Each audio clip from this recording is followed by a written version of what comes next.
Hey, Tyanna here with RiverSceneMagazine.com, and we are sitting with Pete from 33 Thunder. They come out often to perform in Havasu, and we get the pleasure of getting to learn more about them today. Tell us a little bit how 33 Thunder got started. So 33 Thunder got started back in 2017, 18. My wife and I went to see Route 91 Festival in Las Vegas, and I knew I wanted to start a country band then. And after that experience that we had there, unfortunately, 58 people were shot and killed that day. We were right in the middle of it. Yeah. And I left that just thinking, man, if I don't start a country band now, I'm never going to start one. Right. So started then. And a couple years later, we were on the road, and been building it ever since. Yeah. Lucky to be alive to do that's this. Incredible to be able to share music and share something so personal with people. Exactly. Yeah. So then where did the name 33 Thunder come from? Wow, it's a loaded question. So 33 is it's a powerful number. Yeah. I mean, if you know anything about numerology, and it's like one of the strongest numbers there is, right? And it's a number that's not only just a great number generically, but it's like it's been in my life my whole life. Like the street I grew up on was 233, West Gibson Street. My phone number was 4333. Houses I've owned, I've always had 33. Wow. 33 is always there, it's my basketball number in high school. Okay. And then Thunder, of course, we're loud, we're boisterous, we're more country rock. Okay. Yeah, so, I like that. So even that's got a special meaning. Yeah. So then you guys are from California? We reside in Los Angeles, California, yeah. Okay.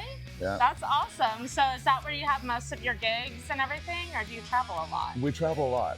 Okay. We travel a lot. There's only really one country bar within 30 miles of our house where I live, and that's the Cowboy Palace in Chatsworth, which is a legendary venue. A lot of videos and movies are filmed there because it's so authentic. It's been there forever. Yeah. Right. But we play, we come here. We play in Las Vegas at Gillies. Right. We play down in San Diego. We play in Orange County. Okay. Everywhere in between. Awesome. We go to the I Central feel Coast. like you guys are here a lot. We love it. we love coming here. Lake Havasu is a great place to play. Yeah. Flying X is awesome. Yeah. Do you play anywhere else in Havasu other than the X? So in January, we were lucky to play at the Balloon Festival. Okay. That was a great experience, man. Yeah. That's awesome. I know the Balloon Fest is so fun. So much fun. It's so cool. Yeah, a lot of really good people just enjoying life there. Oh, yeah. What genre do you play most? I know you said you're more country rock. Well, no, honestly, for the last 10, 12 years of my life, it's just been country. Yeah. You know what I mean? So country, everything from the classic George Strait, Alan Jackson, Merle Haggard, right? All the way up to now Morgan Wallen, you know, Luke Bryan, Jason Aldean, stuff like that. Yeah. So we cover all the bases. I might be a little biased, but I love that you guys do the country. The country, and especially finding people that do that vast of a, like from George Strait to Morgan Wallen. Oh yeah, man. I love so that. One thing, so like during COVID, when most of California was shut down, there was a bar in Riverside County. It used to be called the Water Wheel. Now it's called Whiskey River, and they stayed open. Okay. And I took advantage of that. Yeah. Because there was really no places to play. Yeah. And not many bands wanted to play. Right. But I did. Right. So going there, they had a very strong dance culture, right? So they're big on line dancing and big on couples dances. So I learned very quickly, if I want to work, I got to make these people happy. Yeah. Which was easy to do because I actually do love the music. Yeah. I genuinely I love those line dance songs. Yeah. I do. I don't ever get sick of any of them. Yeah. We've done that makes my heart happy to hear. Yeah, for sure. So we totally perform for the dance community. I love that. That's very important and special to us. Yeah. And it served us well.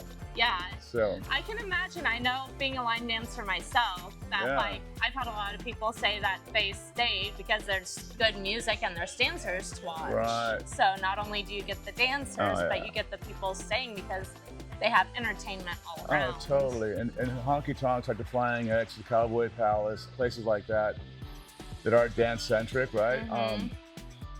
I customize, I create our set list. So we do a line dance, a two-step, a line dance, a couples dance. I mean, I make sure there's something for everybody the whole night. That's awesome. So it just works out great. Yeah, and I like that you're so centered around other people. Like the fact that you want your music to touch other people, like the line dancers and stuff like that. That's why we do it. Yeah.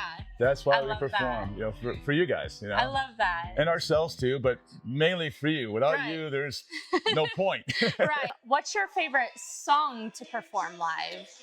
That changes every day. I believe that. I tell you what, recently, it's an older song that I actually grew up on. Okay. You know, my dad used to play country music in his car. Right? Oh, yeah. When I was driving around. And at the time, I liked some of it, but most of it I was like kind of into more rock and stuff. But one song always like stuck out, and that was a song by Eddie Rabbitt called "Driving My Life Away." Okay. And it's a really great song. And then I heard recently I heard Braxton Keith's version of that song. That song just rocks. That arrangement. Okay. So I love that. Right now, that's my favorite song to play. Okay. I'm going to have to look it up. Very high energy. Yeah. So yeah, we closed our second set with it. It's I love that. Great song. I love that. So that's one song that is my favorite right now. But yeah, I love so many country songs. It's like, who's your favorite kid? Who's your favorite dog? You know, like I love them all, right? Yeah. Are there any upcoming projects fans should be excited about? Wow. That's a loaded question. Okay, so yeah, actually there is something that's happening July 4th and July 5th weekend. Okay. I'm going back to my hometown, which is Canandaigua, New York. It's in upstate New York. It's one of the Finger Lakes. It's one of the most beautiful places on earth. And I'm bringing my band back there.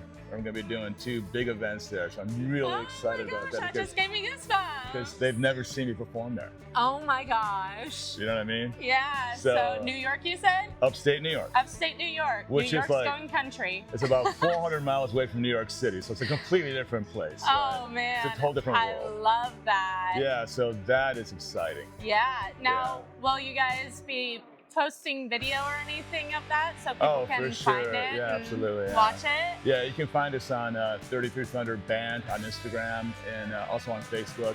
Nice. And our website too, which is 33thunder.com. Yeah, we'll have to follow you guys and keep up with your guys' travels. Yeah. Yeah. So the final question, when are you guys going to be back out to Havasu? We're back here October 9th and 10th. 9th and 10th. All right. Well, that's great. And that way people can come back and watch you guys if they want to see you in person rather than watching you online. Please do. So there you have it. Pete with 33 Thunder. They will be back in October 9th and 10th, right? That's right. And make sure you follow them along on their social media and keep track of these guys because they're so much fun to watch. They really do bring the energy. And we are so glad to have sat down with Pete. Keep watching RiverSceneMagazine.com to see what other fun stuff there is around to do in the summer.